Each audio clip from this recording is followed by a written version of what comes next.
Which of those four is it when you talked to him about murdering Tupac? It was really about both of them. Either one. It was Tupac and Suge, you mean? Yeah. Maybe I said about boyfriend because he got Tupac killed.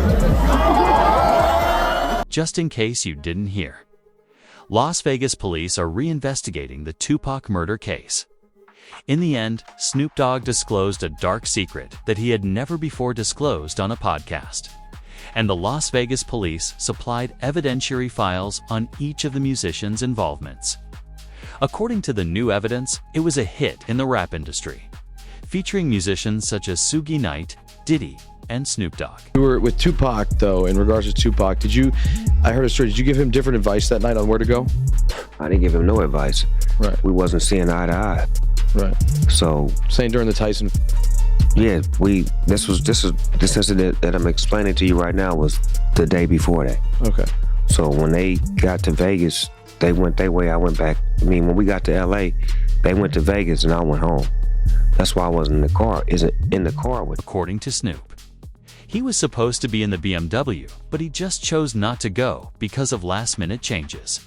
This was most likely due to an altercation that occurred just 24 hours prior between Snoop and Tupac. The last time me and Tupac was on the same page, and I did an interview with Angie Martinez, and she asked me how did I feel about Puffy and Biggie, and I told her that I like their music and I want to do music with them. Bro didn't like that, Tupac didn't like that, so we had a misunderstanding. So on the flight back to LA, I didn't feel comfortable around them for what they had did, as far as I didn't let my security ride with me. So to protect myself and to, prevent from happening, I slept under a blanket with the knife and the fork just in case something was to go wrong, but it didn't. Dogg was extensively tapped into the streets 20 years ago. Some people even think he might have had a tip that Tupac was going to be targeted that night, so he chose not to get in the car. The feds later found another interview, though, in which Snoop says he thought Tupac disliked him 2 days before he passed away. The cops became suspicious after the three got into a fight, and Tupac died in less than 36 hours. Say a week before he died, we was best of friends. 2 days before he died, I don't think he liked me. Why? Because we was in New York. Oh, yeah. And it happened.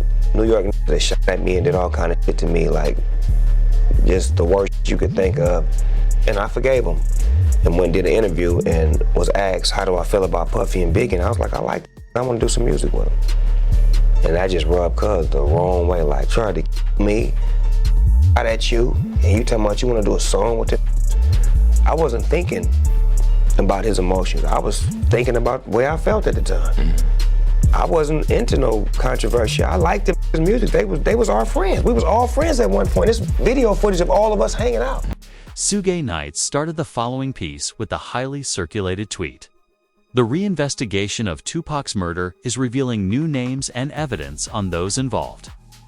The fact that it was popular in the rap industry grows more terrifying as you go through the police files. Eminem's statement. I'm holding Suge Knight responsible for the death of the two greatest rappers to ever grace the face of the planet. If only the late Suge Knight prompted the Federal Bureau of Investigation to launch an investigation into Suge Knight. According to court documents, Detective Russell Poole suspected that Suge Knight arranged Tupac's murder before he could exit the label and then framed the rival Crips to throw off the investigators. If he had the ability to speak, Christopher Wallace would declare, I'm holding Suge responsible for the death of Ja Rule or anyone else that's down with the row. This raises the important question of which prominent underscore gang member Suge Knight would try to hold accountable for Tupac's murder, according to Mike Dorsey, a Crips member. The press said a former LAPD cop claims that Tupac was dealt with for $1 million by Dottie because the police would later build a new case based on his role. Suge had Biggie dealt with in retaliation. As was already mentioned, Keffe D confessed to being the primary perpetrator of the crime while being filmed by the police when they eventually apprehended him. After employing Keffe D to acquire Tupac, Keffe D had been free for 15 years. All four of those occasions are San Diego, Anaheim, Irvine, and Vegas. Which ones do you actually talk to Puffy at? Every one. Every one of them.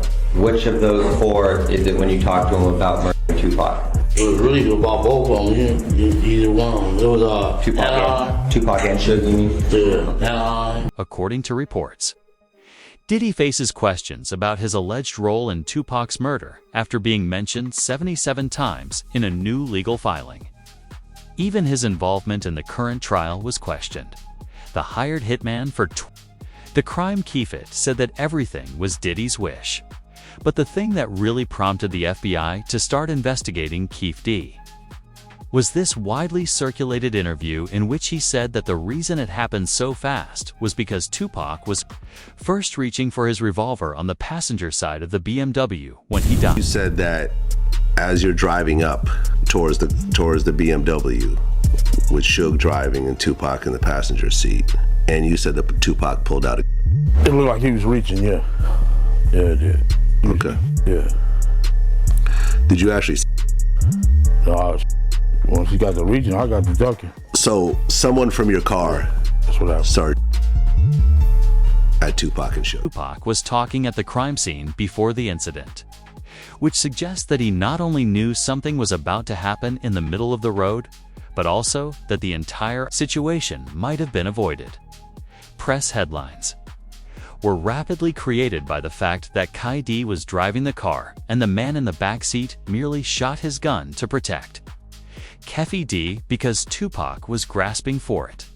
After learning about it while on stage, 50 Cent... When they leave me to talk, because I always say the wrong thing. I'm saying, last time they left me, I said something about Puffy. You saw that? You saw that clip? Yeah! I gotta stop doing that kind of thing.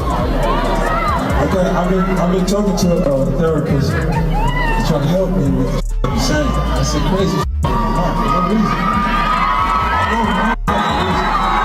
Oh wait, maybe I said it to my boyfriend because he got Tupac killed. He might approach me the way Keffe D did him. So I don't want to argue with him because that's the only way you'll truly win me over. In his song Fuel, Eminem would even reply, revealing Dotty's role in permitting Keffe to execute the hit, followed by incidents in which Dotty was questioned about his responsibility for Tupac's death, such as this extremely awkward Breakfast Club interview. Now, it was this documentary that claimed, which we know wasn't true. Yeah, check this out. We don't talk about things that are nonsense. We don't even entertain nonsense, my brother. So we're not even going to go there with all due respect, but I appreciate you as a journalist asking. Thank you. Because you, listen, 7 years ago, I'd have been like, yo, did you hire somebody? But no, you do it like a journalist. Yeah, no, I mean, we wouldn't even get into nonsense like that. You know what I'm saying? It's nonsense. Which we never believed, by the way. Yeah, thank you. On the final page of the evidence files disclosed during the Dotty trial. However, the police would write after Keffe's account of Tupac's death on September 7, 1996. Tupac Shakur was in Las Vegas with Suge Knight, the head of his record company. To see a Mike Tyson fight, the two set out for the MGM Grand. The two parted ways in the arena's foyer once it was finished. And their entourage went to the Mike Tyson, the MGM Grand. Keffe D and his nephew, Orlando Lane Anderson, and two of their friends were also there. Keffe D told LAPD Detective Greg Kading more than a decade ago, in a proffer that couldn't be used against him, the shooting was retaliation after Tupac jumped Orlando and beat him up at the casino. Surveillance cameras recorded the fight. Tupac was angry that Lane had stolen his necklace years prior in Compton. Tupac, Suge Knight, and the entourage left the casino quickly. After security broke up their confrontation with the operations, Tupac and Suge would go back to their hotel to change. They would go to a club to dance the night away after finishing. They began driving to the club at 11 p.m., where they would be pulled over at a red light. The crime would then occur when an opposing vehicle pulled up on Tupac's right side while he was stopped. Concert at the Club 662. Members, including Orlando and Keffe D, jumped in their white Cadillac and started cruising the strip looking for the offender. Before long, they finally spotted Tupac's caravan. At the intersection of East Flamingo Boulevard and Koval Lane, the white Cadillac pulled alongside the black BMW with Suge on the driver and Tupac on the passenger seats. The back window of the Cadillac rolled twice in the chest, once in the arm, once in the thigh. An elderly guy named Keffy D began taking interviews on DJ Vlad's show. The Tupac murder case had been unresolved for over 20 years. One of these interviews, in which he detailed how he located Tupac and pulled up on him, went viral. And Bubble Up was a driver, and Baby Lane and Freaky were in the back seat. We was just all in the car together. Just say that. This was the white Cadillac. Yeah. So you guys are driving around, and then you hear these girls say, Tupac, Tupac. Got to the light. We was gonna go drink, and he happened to be hanging out the window. He was hanging out the window like he was in a parade. Tupac. Yeah, he was. So what happens next? You said that as you're driving up towards the BMW, with Suge driving and Tupac in the passenger seat. Since DJ Vlad would need proof. Kai D would show a never-before-seen police interrogation on the night of the crime, demonstrating his presence. This would rank among the year's boldest assertions. You say Suge looks over, he sees you? Yeah. He looks right at you? Yeah, he looked at me. Okay. When he looks over at you, and then, Tupac's busy getting evidently, the story is Tupac's trying to either get out of the In the back seat or something. Yeah, what do you see happening inside of their car? I seen him going Suge head. I thought he was. So Orlando across Dre? He leaned over on the window, he rolled down the window. The police then learned about Keef D's true reaction to Tupac's passing, which showed his sincere emotions and his desire that it had never been carried. I hate that happened, dog. I really do, man. Cause it took a lot of people's lives, dude. I hate shit happen. Promise to God. I feel that was wrong, man. It was just wrong, purely wrong. You know what I'm saying? I wish it had never happened. You know what I'm saying? That's my opinion on it. Wish it never happened, dude. The narrative gets pretty interesting when the police don't even rule out the chance that Tupac is still alive. Let me explain why the murder files have a number of gaps. According to an officer's interview, Tupac was employed at an industrial company and tried to mediate the rivalry between the Blue Street and Red Street teams. Well, it turns out when I talked to Tupac's longtime mentor, political mentor, former Black Panther Chokwe Lumumba, who was his first business manager, he's told me, I basically asked, well, was Tupac only pretending to be in order to appeal to gangs and politicize them? And he said yes. And that was part of his thug life agenda that he came up with his imprisoned stepfather, Mutulu Shakur. And so Tupac was just using that in order to get the leaders to call peace truces, first in Los Angeles, then throughout California, and then throughout the country. And that was why he was pretending to be this type. And really, he was just an intellectual prodigy. He passed rather suddenly, but it was obvious that the strategy had failed. The police saved this well-known Reddit discussion because, despite its obvious suspicions, there is more to the story. Rapper Trey was quizzed about Tupac in 2010 before his show. And both Trey and Tupac were quite they used to be good friends and even worked together on a couple of albums. However, the cameraman dropped his gadget on the ground after Trey's interview because he failed to stop recording. In the video, he responds to the interviewer's question regarding Tupac by saying, "The last time I saw him, he was in..." So if you ain't ready for it, get on the sidewalk.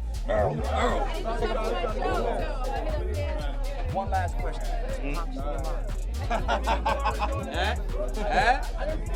Nobody knows. Y'all good? Yeah, we good. We good. Thanks a lot, man. We good. Last time I saw him, he was in church. 3 weeks later, a news website will upload a video allegedly showing Tupac lounging in a parking lot. That's Pop, man. He with the outlaw and Reg from Holla Back. He's trying to be friendly and get autographs. Holla Back exclusive, baby. Holla Back. As he has said in multiple interviews over the past 20 years. Suge Knight agrees that Tupac is still alive and well.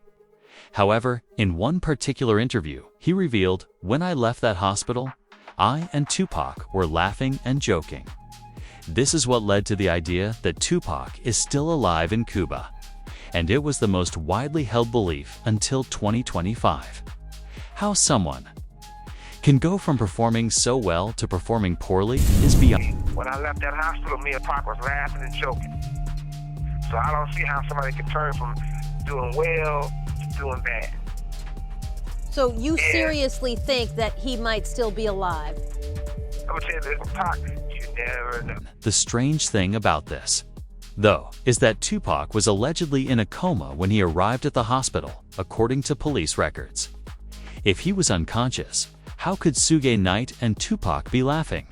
However, Suge Knight stated the same thing in an interview conducted in 2008, which was 10 years apart. He was conscious on the way to the hospital. He was conscious on the way to the hospital. He was conscious in the ambulance. He was conscious after they did the surgery. What was the last thing that he said to you? However, Suge almost died at a nightclub after a man pointed a gun at him 6 times following the 2008 interview in which he disclosed this information.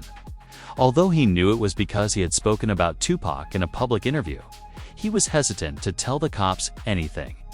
The fact that Suge Jr., Suge Knight's son, committed the same error in 2018 by uploading a photo to Instagram stating that Tupac was still alive and in Malaysia is even more alarming. In a text discussion that Instagram shows, a random user informed him, "You've said too much. It's time for you to leave." It appeared as though Suge Jr. was being hunted for revealing all of this information when he began sharing images of Tupac with modern-day celebrities like 50 Cent and Beyoncé. When he posted a photo of Tupac and Beyoncé, for instance, he said, "He never left us, but they'll be after me soon." Some believe it was a publicity gimmick for Shay to garner social media influence because his father was at the scene and is actually a Suge Knight. But others believe it was factual because he would have more knowledge about the issue than anybody else. Tell us in the comments below. Nevertheless, if you believe Tupac is still alive, or if he is being targeted by the rap industry.